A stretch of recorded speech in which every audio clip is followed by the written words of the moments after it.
Ito na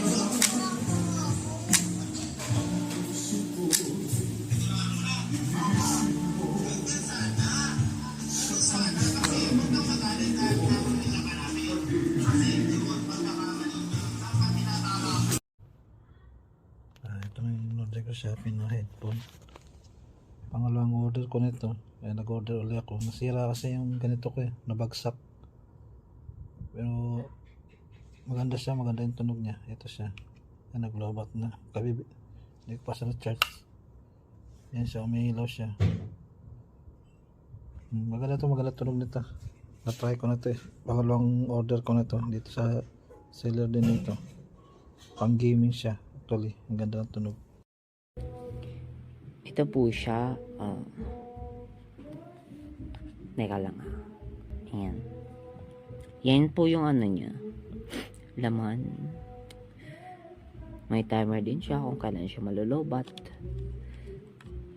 Tsaka ito po yung ano niya. Yan. Pailaw niya po. Ang ganda po. Ayan.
Ayan guys, umiilaw yan. Nagcha-charge. Tapos ang bilis ma-open. Yan, may mag